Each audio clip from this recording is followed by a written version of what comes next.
şey var. Bunu Adıyaman'da evde kullanabiliriz. Kullanmamak büyük bir hata olur. Biraz önce söylediğim gibi iradeyle, cesaretle ve sürekli. Yerli bir otomobil tanıtıldı. Lansmanı yapıldı. Tebrik ediyoruz, takdir ediyoruz. Adıyaman, yani sadece değil, Türkiye'nin ihtiyacı olan hakikaten geç kalan sorunu ele almamız lazım. Sayın vekillerimizle, sayın valimizle, tüm paydaşlarla bu işin üzerinde sıkı bir şekilde durmamız gerekiyor diye düşünüyorum. Teknoloji gelişiyor, yaşam koşulları gelişiyor, insanların beklentileri gelişiyor. Bu nedenle yeni hizmetler, yeni yatırımlar, yeni ihtiyaçlar doğuyor. Yani 1900'lü yılların başında Amerikan Patent Dairesi Başkanı artık her şey icat oldu, patent dairesini kapatalım diye müracaatta bulunmuş. Yani 1900 yılından 2019'a geldiğimizde o geçen 120 yıllık süreçte neler icat edildiğini düşünürsek ki bundan sonra da belki şu anda bizim düşünemediğimiz birçok hizmet ve insanlarımızın beklentisi de artacak. Evet de geleceği iyi planlamamız gerekiyor. İnsanlarımıza, Adıyaman'ımıza hizmet etmek için öncelikle sorunları tespit etmemiz gerekiyordu. Biz tabii bir yerde göreve başladığımızda o bölgeye nasıl hizmet edebiliriz diye düşünürken tabii devam eden yatırımları takip etmek önemli. Ama yeni yatırımların neler olabileceğini de iyi planlamak gerekiyor.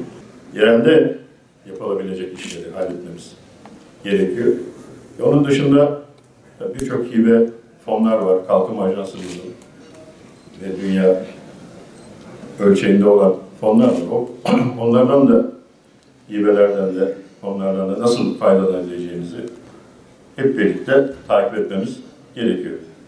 İşte bu toplantının başlangıcı süreci yaklaşık 6 ay önce başladı. Öncelikle platform kuralım, hangi sektörlerde kuralım diye bir fikir teatisinde bulunduk. Sonuçta 8 platform kurmaya karar verdik. Bu 8 platform içerisinde hem kamu kurumları, hem STK'lar, hem özel sektör temsilcileri yer aldı. Bu geniş katılımlı yapmamızın sebebi bu platformda, bu başlıkta yer alacak her kesimi bu işin içine dahil etmek. Çünkü biz kamu görevlisi olarak kendi penceremizden bakıyoruz. Özel sektörümüz kendi penceresinden bakıyor.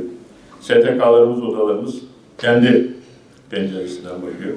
İşte böyle geniş katılımla o sektördeki bütün sorunları, bütün ihtiyaçları tespit edebilmek için bu yolu seçtik.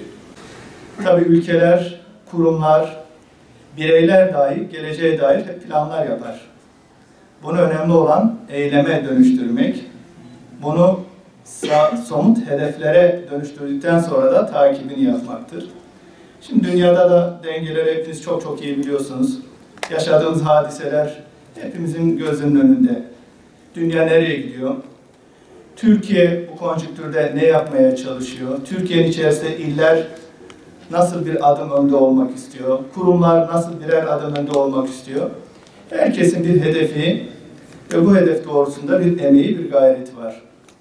Evet, şimdi bize soruyorlar, sizin Libya'da ne işiniz var, Doğu Akdeniz'de ne işiniz var?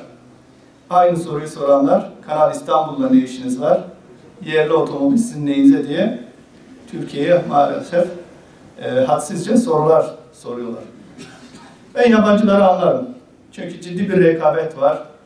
Dünyada bir pasta var, bu pastada her ülke çok daha fazla pay elde etmek istiyor. O rekabet koşulları içerisinde Türkiye'ye karşı edinilen her türlü düşmanca tavrı da anlayabiliyorum. Ama maalesef içimizdeki İrlandalıları anlamak mümkün değil. Aynı istemezlikçi yaklaşımı nasıl ki maalesef 3. köprüde, 1. köprüde dahi olmuştu ya. 1. köprüde. ikinci köprüde, üçüncü köprüde yapılan her çalışmada bizim neyimize? Biz böyle bekleyelim, kendi halimizde birileri bize yönetsin. Birilerinin iradesiyle bizler hareket edelim. Bize verilenle yetinelim. Böyle bir yaklaşım. Ama Türkiye artık bunu aştı. Türkiye artık kabına sığmıyor. Türkiye sadece 82 milyondan sorumlu değil. Türkiye sadece bence 780 bin kilometre kareden de sorumlu değil. Sınırlarımız çok çok daha geniş. Ve tehdit algısı da çok geniş boyutlara uğradı. Sadece sınırlardan gelen tehlikeler artık tek başına tehlike addedilmiyor. Dünyanın öbür ucunda balistik füzelerle icabında size karşı tehdit unsurları olabiliyor. O yüzden güçlü olmak zorundayız. O yüzden imkanlarımızı fırsata dönüştürmek zorundayız. O yüzden her zamankinden çok daha fazla birlikte hareket etmek zorundayız. Dünya ile rekabet etmek için bilgiyle, üretimle, eğitimle ilgilenmek lazım. Bunlar olmadan hiçbir yere gidemeyiz.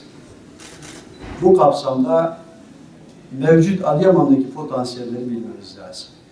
Zenginliklerimizi bilmemiz lazım. Tekrarlamakta fayda var. Turizm noktasında, tarım noktasında, sanayi noktasında, doğası noktasında, suyla ilgili ki birazdan da bahsedeceğim. Bu ciddi potansiyellerimiz var. Bunlarla ilgili yeni hikayeler yazmamız lazım.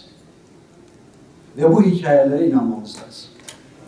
Cesaretle, iradeyle bu hikayelere sahip çıkmamız lazım. Bunu yaparken de husumetten, hamasetten uzak, birlik ve beraberlik içerisinde yapamayacağımız hiçbir şey yoktur. Dolayısıyla ve şunu da söyleyeyim, şu anki ortam, şu anki konjonktür buna müsait.